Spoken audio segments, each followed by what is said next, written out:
And while people are kind of joining, I just wanted to call out that this is the first of our summer series of webinars where we're bringing some really awesome people um, to have conversations about parks and recreation. And so um, just to call out on the next couple coming up, Bradley's here today, and we're going to be featuring Ariel Zuckerberg to talk about um, how to make a perfect pitch, and then Anton to talk more about how to build amazing products.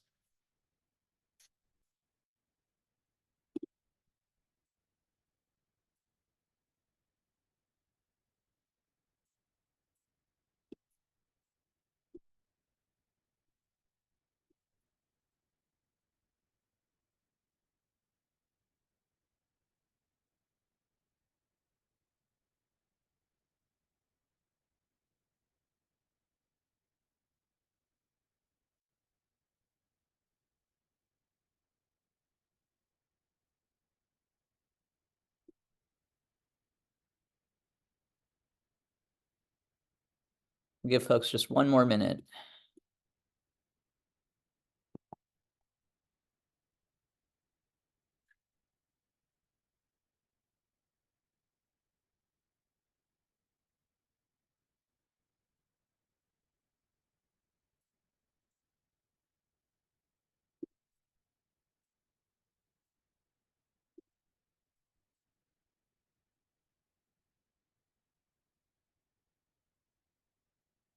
Okay, I think we can get started. Hope everyone's doing great. We're excited to be here today with Bradley. I can do a quick intro of myself, and then we'll hand the mic over to Bradley. But I'm Birju.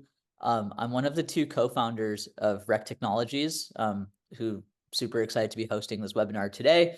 Our company's whole goal is to bring forward more technology, more innovation in partnership with all of the amazing Parks and Rec people we've met over the course of the 2+ years that we've been working in the space. Over the past few months, we've been having some amazing conversations where we bring some people that we have in our network from our times at Uber and Google and many of the companies that are on the apps that you have on your phone, and pair them with really interesting conversations about Parks and Rec, really in order to say, hey, what can we do to really bring some technology partnership to the world of Parks and Rec. And today we're excited to have Bradley here. So with that, I'll let Bradley introduce himself. All right. Thanks, Birju. Pleasure to be with you here today. Really excited about this conversation. By way of introduction, I'm going to roll way back. I grew up in the great state of Michigan. First in my family to go to college and rolled into the state school there. In fact, the first day I saw the campus was the first day of classes and got very lucky. In hindsight, great state school. I was a good learner, but a terrible student, goofing off a fair amount in the early days of my college career, but also enjoying the full breadth of what I had to learn there. So, in addition to my computer science courses, which was my major, I was taking courses in religion and photography and holography and music appreciation and great books and philosophy. So I racked up a lot of credits. And in fact, some of those I audited without credit that had nothing to do with actually getting me over the goal line to graduate. But eventually, it actually took me 6 years. I did graduate and then rolled over to the MIT Media Lab. And the Media Lab at MIT it was a fairly new institution there. It had opened only 4 years before I showed up in the late 80s. And it was a very special place that brought artists and technologists together. Yo-Yo Ma was in residence, and we had the pioneers of artificial intelligence like Marvin Minsky and Seymour Papert there.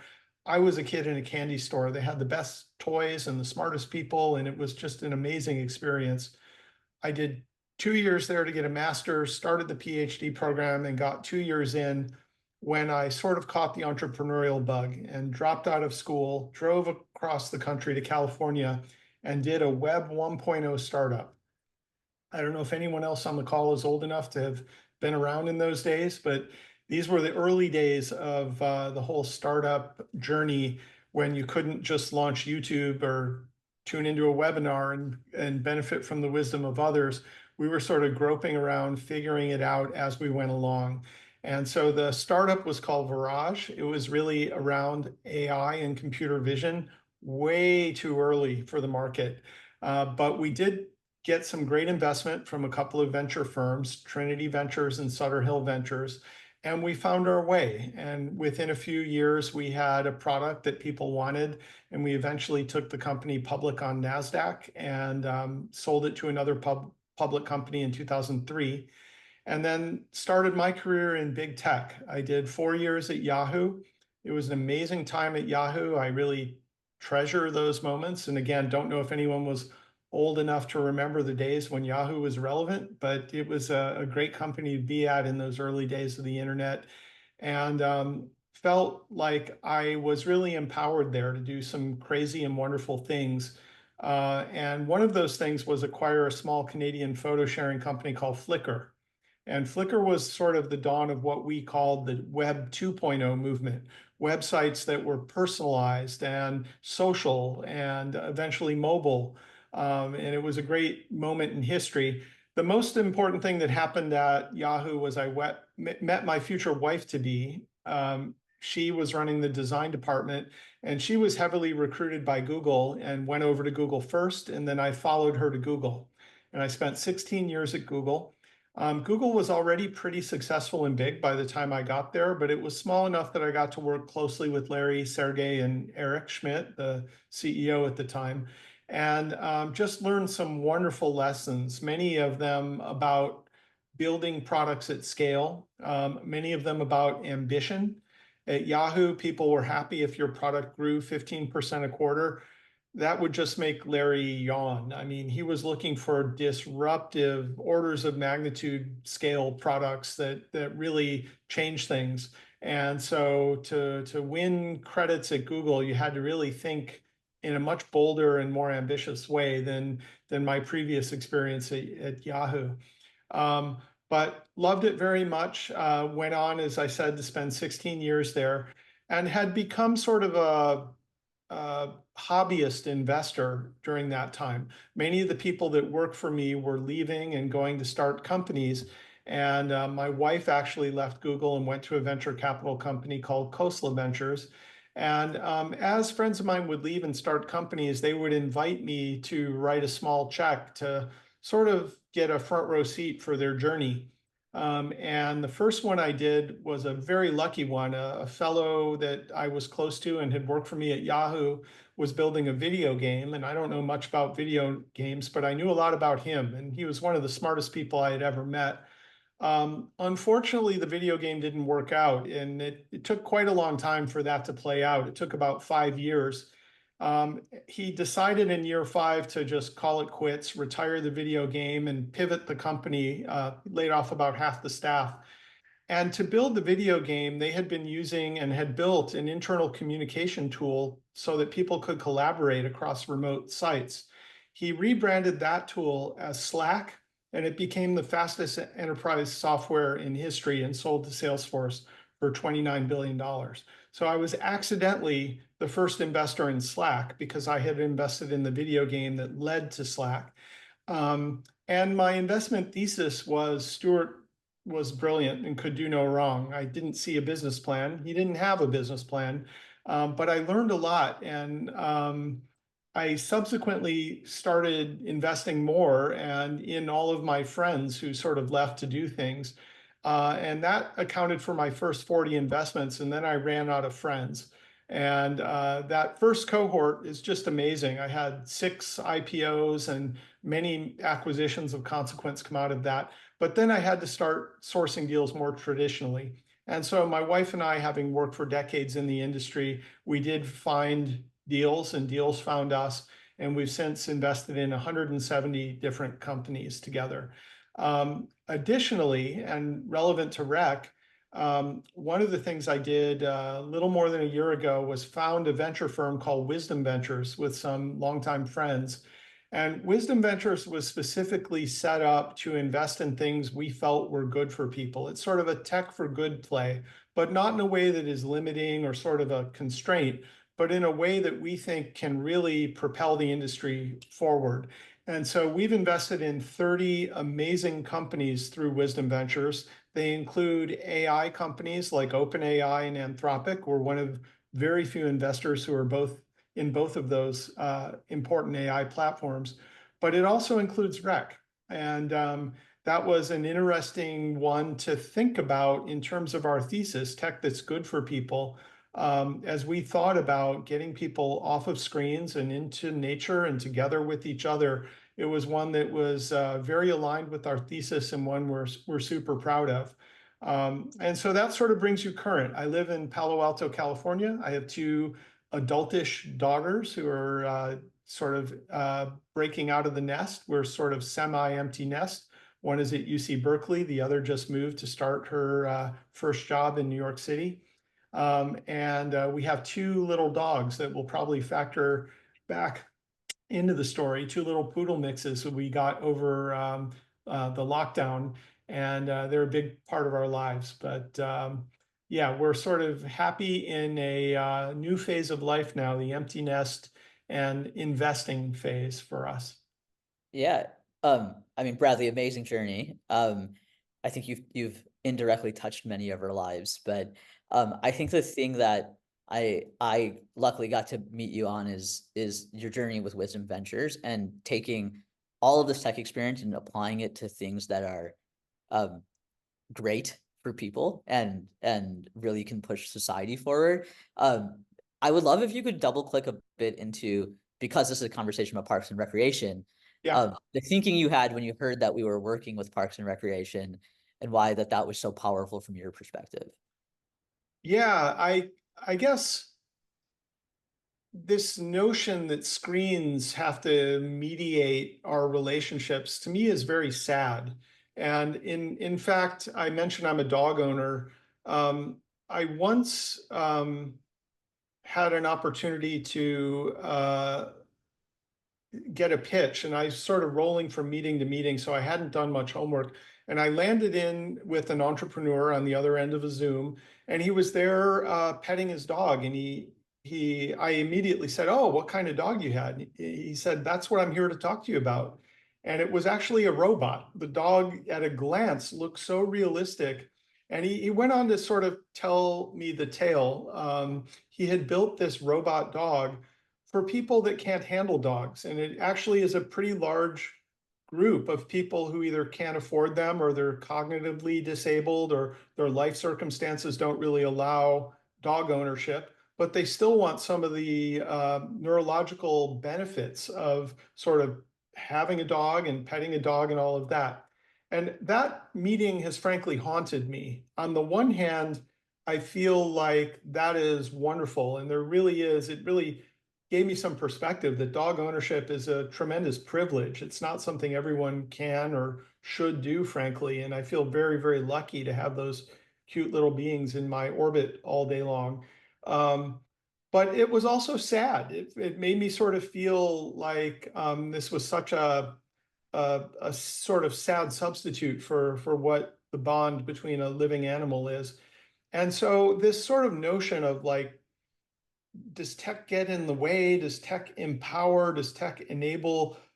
There's nothing like getting out into nature or sitting across from another human being and sort of exchanging. So I'm super happy that we've got 40 of us here together. But I hope it's just a first step into actually interacting and meeting. So I'm a big believer in the real world, and a little bit, to be honest, I'm just sort of being transparent here, a little bit of a curmudgeon in terms of virtual and AR, VR and AR.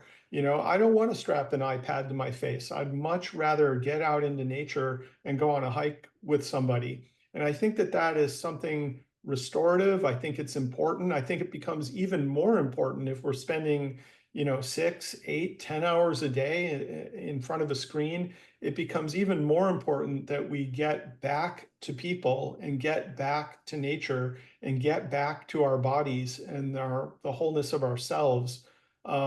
So that has been very much on our collective mind at Wisdom Ventures. We want to make the hours you spend with the screen as respectful and positive as possible. So there's work we're doing sort of to make that the case, but there's also work we're doing and that we support about getting us away from screens and back into the world that we share and live in and the real world. And so for us, rec was a very important statement in our portfolio. And it's something, when we invoke 3 or 4 of the companies that we've invested in, we often invoke rec because it is sort of exemplary in the kinds of things we're investing in are not just innovations in technology, they're innovations in how technology can get us out of our heads, of our screens.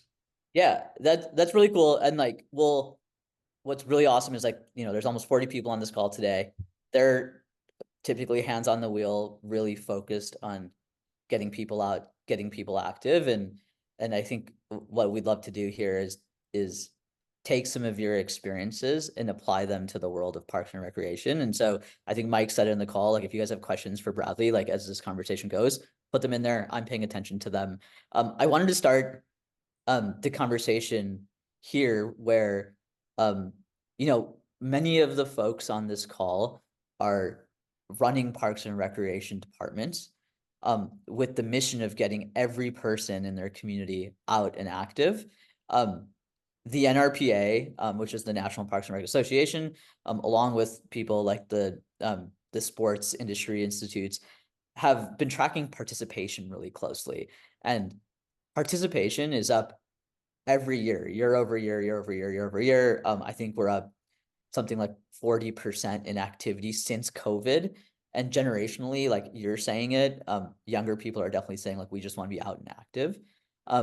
And so these trends like would indicate that that more opportunity is needed for people to suffice with this type of increase in participation. So I want to come back to this very specific Parks and Rec context, Yeah. but for the folks in this call that are saying, hey, like I'm seeing these trends and I need to get ahead of them. I'd love for you to like go back into your experience and say like, especially at somewhere like Google that was always felt like it was one step ahead of the trend. Yeah. Like how do you identify a trend and then stay actually ahead of it? Wow, there's so much to unpack there. And so I'm going to slowly sort of Yeah, take yeah, apart some of what I heard. yeah. One of the things that I think I share with you all is dealing with a large and distributed population. And so Google products, I was proud to look after a number of products that reached 1 billion users.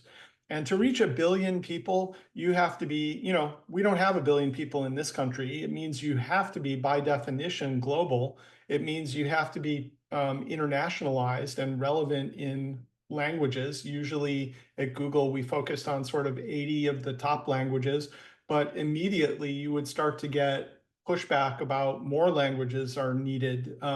There's a long tail of languages and they're not insignificant, And then something you just spoke to also is accessibility.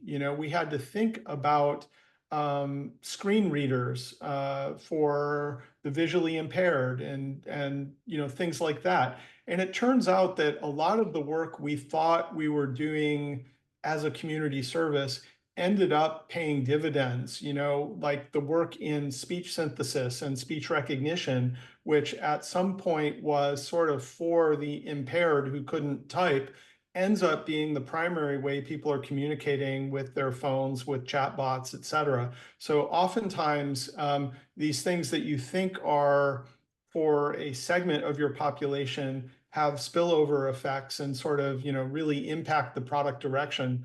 Another thing that is interesting that I'm sure you all experience is when you have 1 billion users, there are always the background radiation of unhappy users, right? So with a service like Gmail, we tried to provide 4 nines of service, meaning it never went down. 99.99% of the time, you reach for your Gmail and it's there. But 9999 is not perfect. That does mean for some fraction of the world at any given instance, they may not be able to get to their Gmail. And that has dire implications. It means there's somebody standing at the airport in Romania picking up their spouse who can't get to the flight information. Gmail's sort of like a pacemaker. And so you have to learn to sort of go to bed at night knowing you've done everything you can, and still there's this Romanian population that's mad from the outage for 2 hours yesterday or whatever. So being a people pleaser is an awkward position for all of us because there is no way you can sort of please the entirety of humanity or the entirety of Palo Alto or whatever municipality you sort of look after.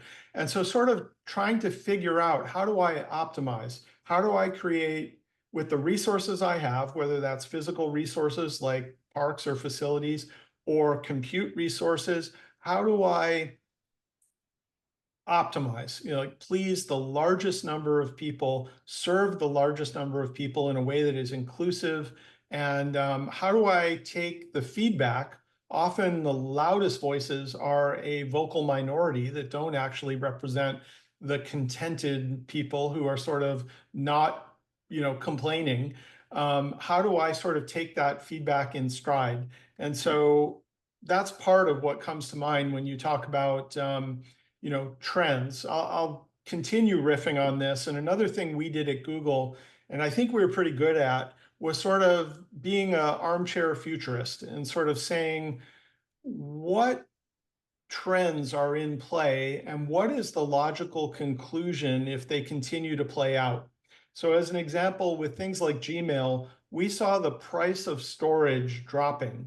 We saw the concept of cloud computing. And again, some of you may not be old enough to remember this, but the way email used to work is you sort of had your work laptop and you booted up Outlook and the email sort of trickled over the modem and you'd sort of deal with your 13 emails and close your laptop at the end of the day and you were done. And that concept of being an email filer changed when we all started to get online and we became flooded with so many emails. Literally, I'll get hundreds of emails today, far more than I could manage in that sort of tedious way. So Gmail was sort of a rethink on that. We realized we could give people infinite storage. And then to do that, we also had to give people a superpower called search. And we've provided other superpowers, things like priority inbox, so that you never miss an important message. But that was sort of an extrapolation. And it was a little bit of a bet when we made that bet back in the early 2000s that we could actually give people infinite storage. At the time, services like Hotmail gave you 10 megabytes or 20 megabytes. Google was the first one to say, we're going to give you as much as you need without limit. And that was sort of a trend that we bet on and rode to a product direction. So those are the kinds of things we do at Google. We sort of notice in the early going, we have these early warning systems, and we sort of speculate that soon everyone is going to be carrying around a camera via their mobile phone. What does that mean for photography? And how does that change things from the era of digital SLRs and compact flash cards and things like that? So we got on that trend very early. We helped push that trend with the development of things like Android and Google Photos. But that's sort of the game we're in, is sort of not just skating to where the puck is, but contemplating where is it headed and what does it mean and what can we do to sort of catch that wave and meet people where they're going to be in the Yeah. future. So that's an important part of product strategy. Yeah. And okay, so Bradley, I'm gonna follow up with a question that we got from someone. Yep. And for the person that gave this question, if I don't do your question service, please reply back and we'll layer on.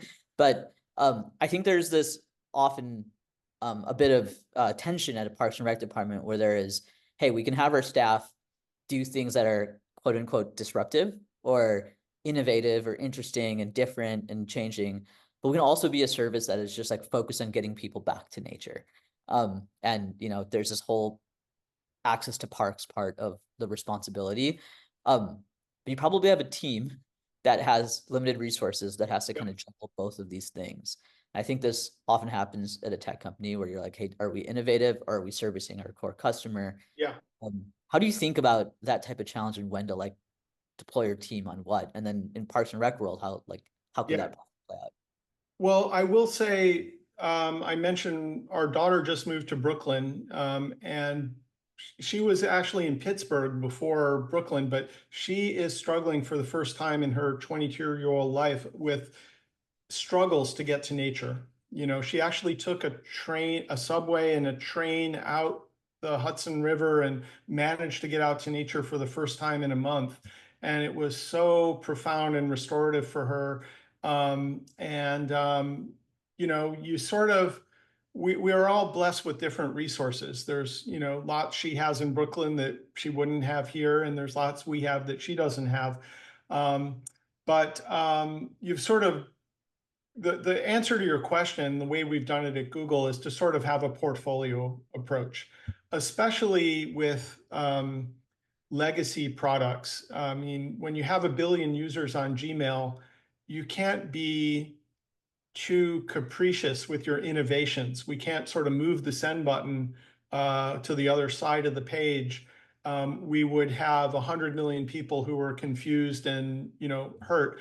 But you don't want to be so locked into the world as it exists that you can't see these trends and sort of move the product forward. So it's what we call in the business the innovator's dilemma. We're sort of victimized by our own legacy, our own success in many cases. And sort of the question of how you move and do both is one you struggle with. And I'm sure in the Parks and Rec world, you struggle more than we did at Google. With Google, we're blessed with an abundance of resources. So, you know, we could always sort of throw resource at the problem, mostly human resource.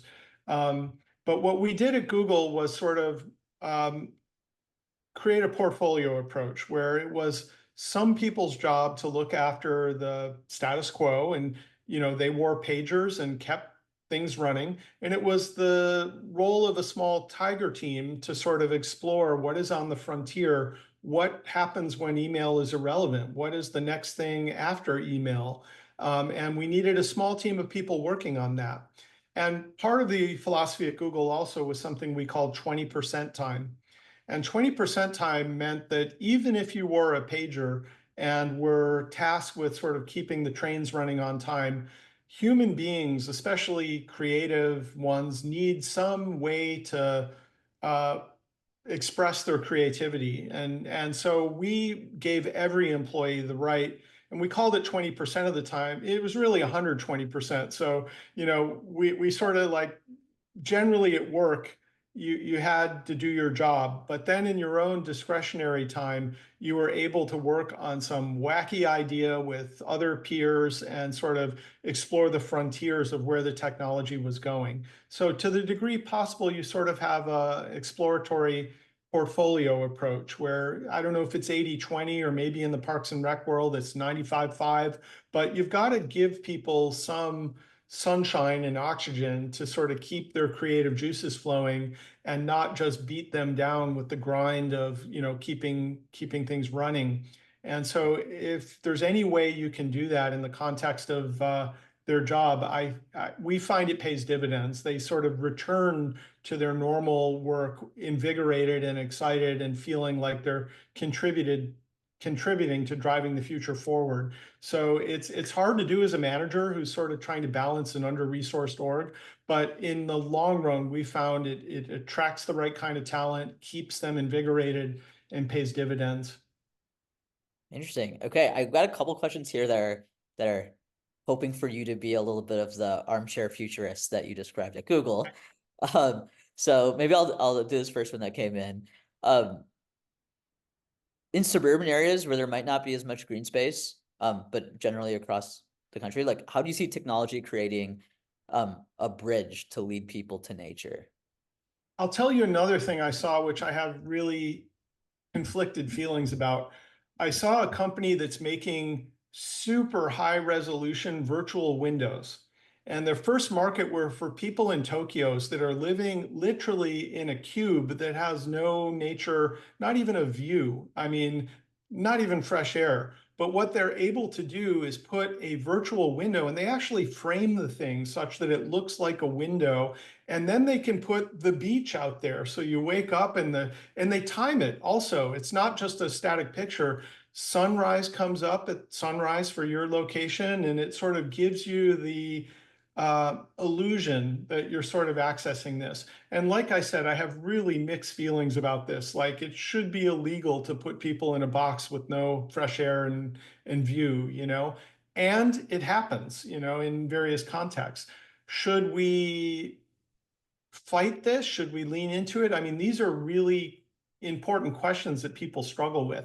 I think one thing that I've seen is research, from a clinical neuroscience perspective, getting exposure to nature through that window or these screens is better than not, So I think it's a band-aid and something that, is not as good as forest bathing, and getting actual exposure to nature. But again, I also want to be sensitive that that is a privilege and a luxury, and there are communities where that's not possible for reasons of physical constraints or economics or other things. So, um, I do think at a macro level, I'm hopeful that the urban planners amongst us can create better opportunities for everyone to get exposure to nature. In the meantime, it's our responsibility to sort of optimize. And this is something I love about REC, actually. One of the big challenges that we did at Google, we had a lot of compute power at Google. We were one of the biggest buyers of servers, bandwidth, and memory in the world, as you might expect. Um, but there was something we constantly talked about, and there were whole teams set up that worked under the CFO around what we call utilization. So the nightmare was that we bought all of this hardware and it sat idle. And utilization was about before you could ask for more, you had to demonstrate that you were optimally utilizing the resources that you had. And so, things like rec, I'm not sure that anybody wants to play pickleball at 3 in the morning. And yet, there is a reality that the courts are idle. It's sort of the same insight that you had at Uber or Airbnb is that, my couch is going to be empty today. Is that a opportunity, a blessing, or a curse? Are there ways to think about utilization and sort of taking what we do have and creating more access and creating fairer access? Those are sort of what we do in the meantime. And then technology is a band-aid, like are there ways to sort of, if we can't get people out into nature, give them the next best surrogate to help until we solve these societal problems that move at the layer of physical objects and budgets and things like that, so we're a lot faster in the world of bits and than we are in the world of atoms. And I sort of, again, feel for the people that are tasked with operating in the real world because the real world moves at its own pace. But that's sort of the best answer I have is sort of, let's do better. And until we do better, let's do the best we can. Yeah, and okay, so let's like dive a little bit deeper into this last question that came in, which is just about trend identification in parks and recreation. I think maybe the macro trend is this, right? It's participation is up across the board, and arguably this is just like I think we're starting to get to like this is like a new cultural or generational norm that people want to be active again. Curious if you agree with that, but then if you agree with that, like if you were sitting at Google seeing this macro trend, what are the next questions you would ask? Yeah. Um, so I would say like we were glued to dashboards at Google. So we are very much a data-driven company. And so the data, however, is multidimensional. And so when you say activity is up, I would want to immediately probe on that and say, is it 10% of the people are now 4 times as active as they used to be? Or is it everybody is 4% more active than they used to be? Or they're forgotten cohorts that are hiding sort of within that data?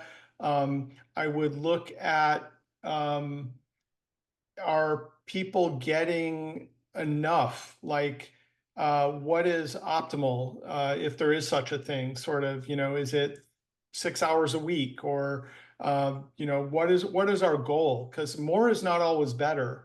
In some cases, at Google, like Google Search, for instance, our goal was not to get you to spend time on Google Search. We actually measured ourselves by how quickly we got you off. We called it time to task completion. So sometimes, while it's sort of natural to say utilization is up and that's a good thing, ask yourself, is it? What does that mean? In the Parks and Rec world, which I've put, 37 minutes of thought into this, so I'm sort of loath to be prescriptive here, but things I would ask are like, what is the role of privatized recreation? Like, absolutely, we avail ourselves of public parks and public classes, and my daughter's one of them danced as she grew, with libraries, things like that. But there's also the private sector, whether that's gyms or Barry's Boot Camp, or other ways that people enjoy free time and recreation. And what is your relationship to that? Are you there to complement that? Are you there to, as an accessibility play? Because not everyone can afford, a $200 a month Equinox. I don't know what they cost, but not everyone can afford that. Like, trying to understand philosophically, sort of, what does success look like, I think is part of what this sort of trend spotting is, because it's easy to sort of fixate on activity is up or even utilization is up. But what does that mean in the context of your role in society as relates to sort of other constituents like the private sector? So those are some of the questions I would ask. And I would be, I'm sure you guys think about this a lot, but I would be asking these a lot. And pending the answers to those, they trickle down into sort of strategy and then tactics. But you've sort of got to understand, like, what is the vision for where we are taking this in order to do the sort of roll up your sleeves work of building it and implementing it. Yeah. And then I think like a sub trend that I've seen in many parks master plans is this concept of activating space. So um, over 50% of park space in the US is passive, is uh, is there, it plays a role in nature, and then there is an opportunity to activate that space with programs, recreation, etc. I guess a question I have for you on this one is like um this concept of like activating space is going to your path of like more utilization of spaces. But it is often experimental. It's often like, is this going to work? How is this going to work? It's a little bit unique. And so when you think about your past, when you saw something like, hey, like we want to give everyone more compute resources, or we want to give everyone more storage, how do you actually get the buy-in from people to be like, okay, yeah, like we should attempt to do this right now? Yeah. Well, one thing that relates, and again, I'm not sure exactly if this translates to parks, but with things like Flickr, there were all these emergent use cases. We sort of built it with one intention in mind, but then discovered there was a knitting community on Flickr, and they were finding each other and trading sort of trade secrets and things like that. There was a manhole community on Flickr. People would take pictures of manholes, many of which are like very ornate, especially in Japan. They're very artistically rendered and things like that. And like, who knew that these communities would sort of congregate and find each other? So part of what we did was put our ear to the ground, notice these things, and then lean into the trends and ask them, what are you missing that would really make this great? And so part of when you open up a space, you think about that space as a canvas. And then there are emergent things. And to tune into those, you've got to be watching, listening, asking, learning. You've got to be in a very tight dialogue with your constituents and audience to sort of notice what's happening and then sort of double down on it. So I imagine this happens all the time when you uh, create a baseball field and somebody lays out a picnic thing in the middle of it, and so that's not the picnic area, but maybe it was the one area without ants or something because the diamond had sand, or who knows. I'm reaching here, but I'm sure there are all kinds of sort of unofficial emergent use cases where people take things that were intended for one purpose and repurpose them for another. And the instinct sometimes is to sort of like, no, you're doing it wrong. But in all of those cases, there's some opportunity for learning and being sort of that student of behavior and learning, listening, and adapting, I think is one of the core skills.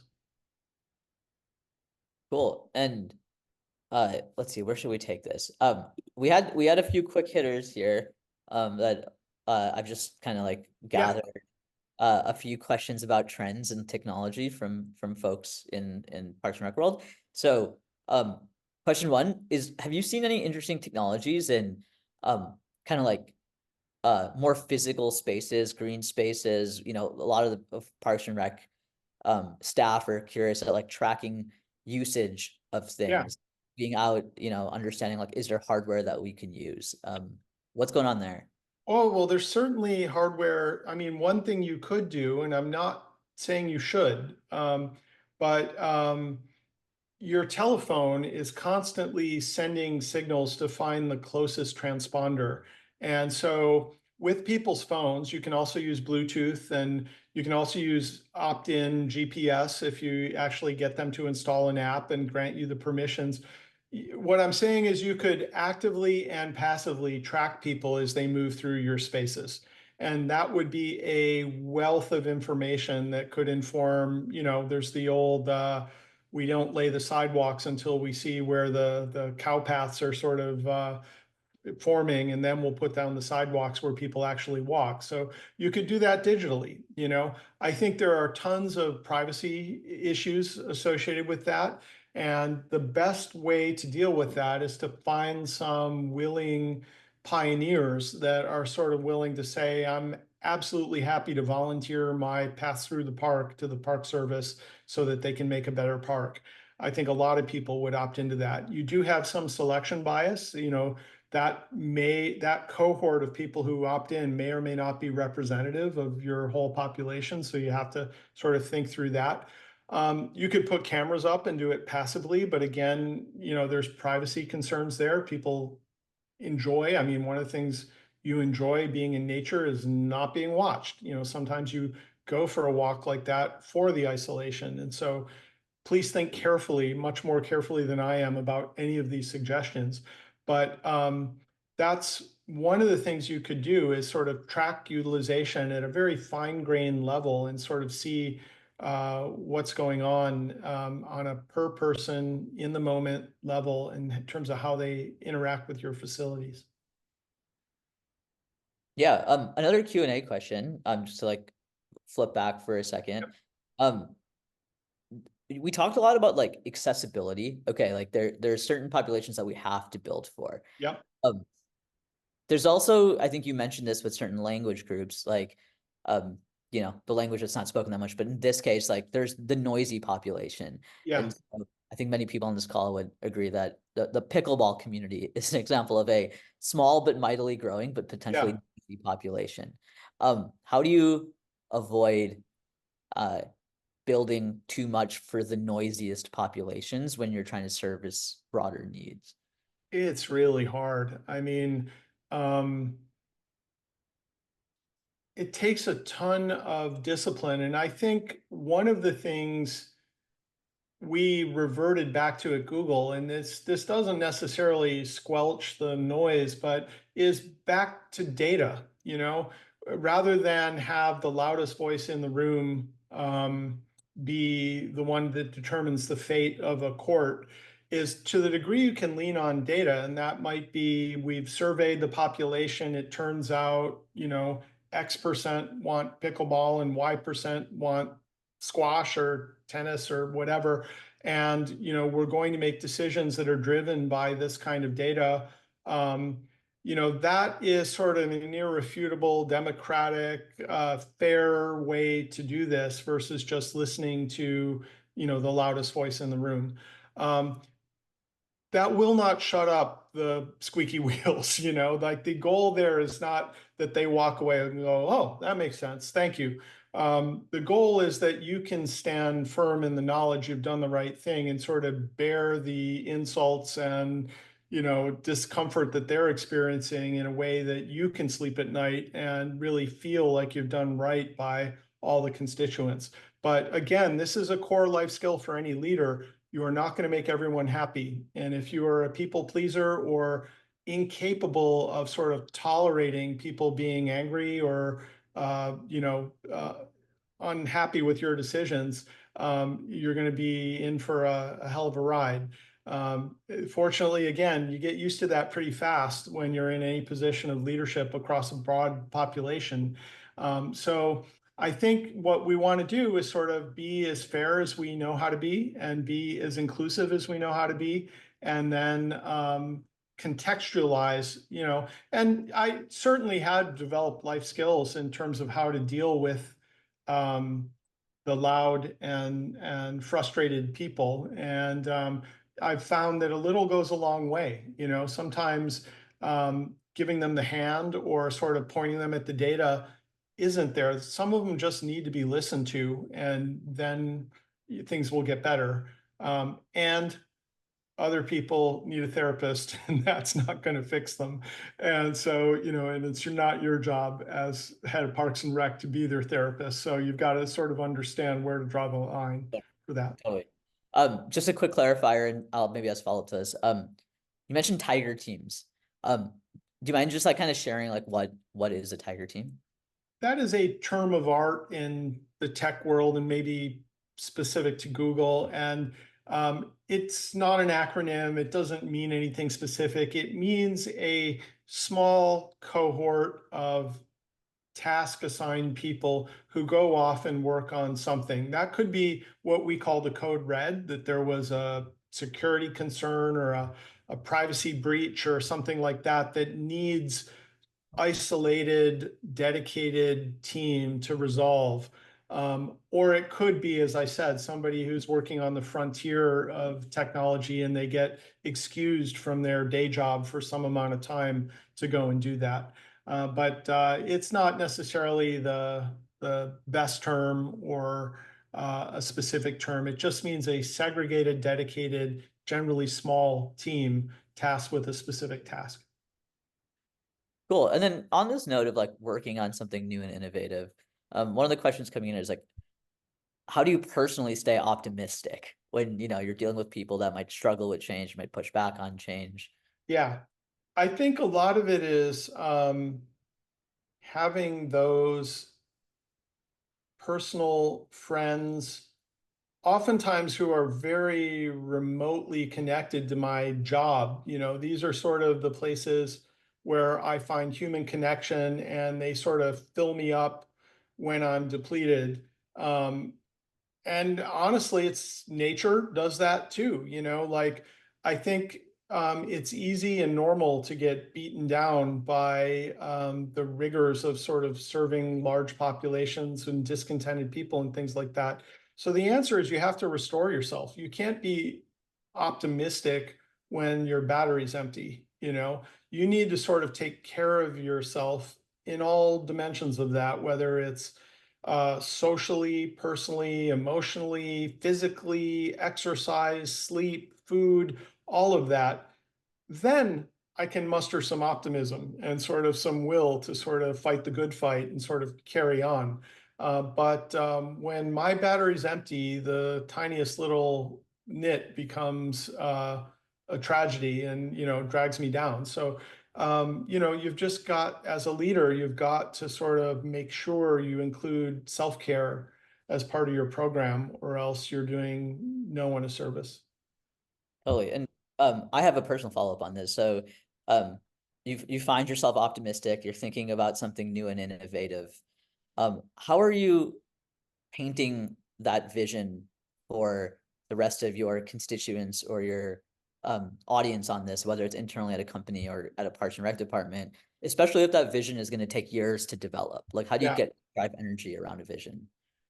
Well, I think leaders need to be great communicators. I mean, it starts with being able to articulate it outside of the context of your own head. You've got to be able to get others lit up and believing in this.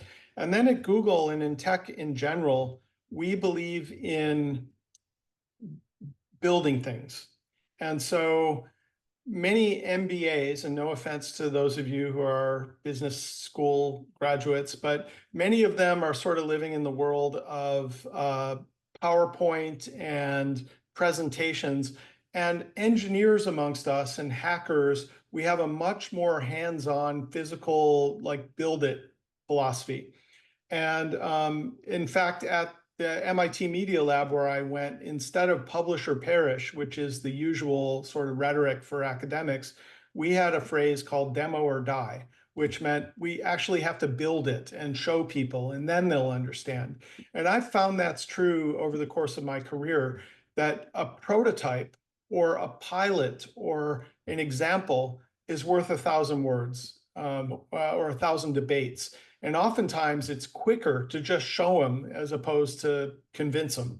And so I don't know how that translates to the park and rec world. Maybe it means you take some spot or some part and you pilot a program there. And then it either works and you double down and you sort of, it's a little spark that becomes an inferno, or it doesn't. And you've got to realize that every great idea also requires a huge amount of luck and momentum and circumstances to take root and flourish. And so sometimes the right thing to do is sort of say, not yet, not now, for reasons the world isn't ready for this or just isn't, it's not happening. And so, that is sort of the art of innovation is you've sort of got to surf. You can't be so in love with your own ideas that if the world keeps telling you it's just not happening, that you're sort of heads down and immune. But also you can't be a leaf at the mercy of the wind, that the first bit of resistance, you sort of back away. And so you've got to figure out how to surf that resistance and sort of respond to what the world is telling you, but also stay true to your vision and sort of make it happen. And that takes decades to learn how to do as an innovator. And but it's something you learn by practice. It's something you learn by actually doing it. So, and you start small. Again, you sort of peel off some discretionary resource, you try something there, and you learn from that experience. And if it works, you get others excited about it. And I find that kind of excitement has its own gravitational pull. You won't have to get others excited about it. They're going to notice and they're going to want to lay claim to it and be a part of it. And so success, they say success has many parents and failure is an orphan, and that's sort of what I've found is that if you can get a little bit of momentum, it becomes a virtuous cycle. Yeah, and I think this is like a fun topic because people continue to drop in some follow-ups. And then when you think about your team itself and to like contextualize this in Parks and Rec world, um, you have members of your staff that are spending, I'll give you a very simple example, spending 12 cycles building the basketball roster that they've had to shred because parents want their kids on the same team, and you're constantly flipping through it. At the same time, you have this vision to totally automate the way we're going to build team rosters season over season and make it simple. And you're excited to work on that project, but you've got this public issue that keeps popping up. Super simple example, but how do you keep your team inspired in a situation where you're dealing with like the reality of the day to day when you want to work on something cool? Yeah, I mean, again, I wish I had a magic wand that could, take away these problems, but the portfolio approach I referred to is the best way is nobody can toil away in the coal mine or the salt mine, for an eternity. It's soul sucking and your team deserves better and you deserve better. You've got to give people rays of sunshine in their life. And so it could be tagging people in that, I need a break from this and you're going to take over this. It could be that, again, we had the 20% philosophy, so that one day a week you take a break from the grind and you sort of focus on future stuff. Um, but that's sort of the way that I did it. And we sort of understand that these things are lumpy, they come in waves, you know.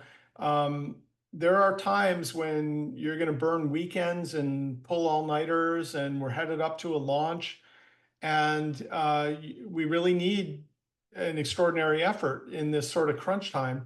And then there are times when you can breathe and sort of, you know, take some space to reflect on what just happened and ask if we can do better. And sort of, you know, part of being a leader is helping remind people that this too shall pass, and we are here in, you know, tax season or whatever, or registration season, and, you know, and but we'll get through this, and there'll be a other side of this when we'll have space and space to reflect on what we could do better and how we can do it different next year and things like that. So sometimes being a leader is being above the fray and having the perspective of a longer time horizon than the people who are in the trenches and sort of dealing with the frustrations of the moment, and just reminding them of that. And then as a leader, you really have to be able to sort of give them that everything from praise. I will say, we haven't talked about that, but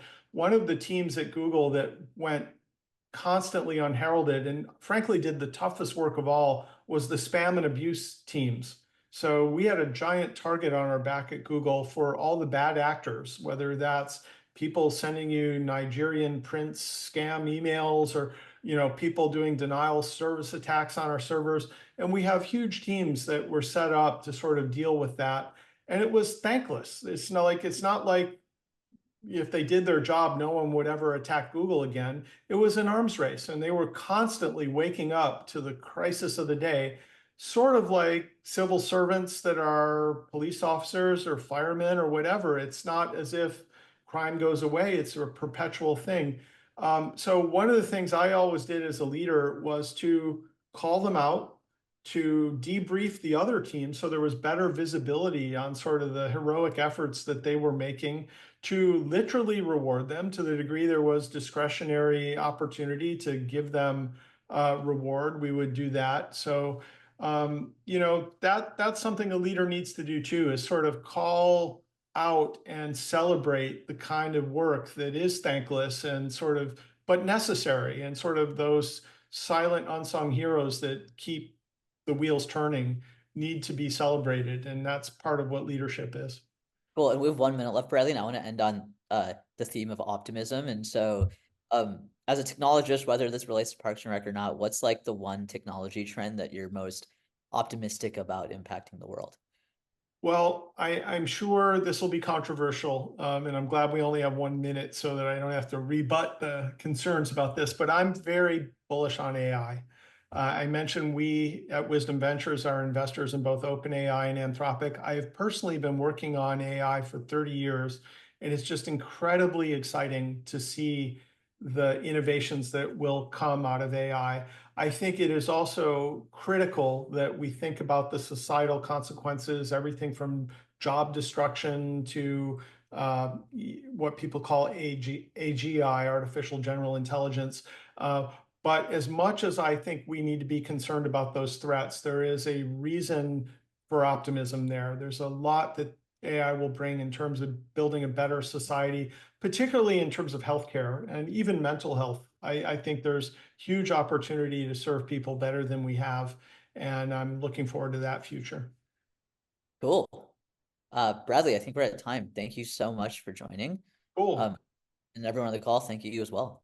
It Talk was a soon. pleasure. Thanks so much. See y'all. Take care.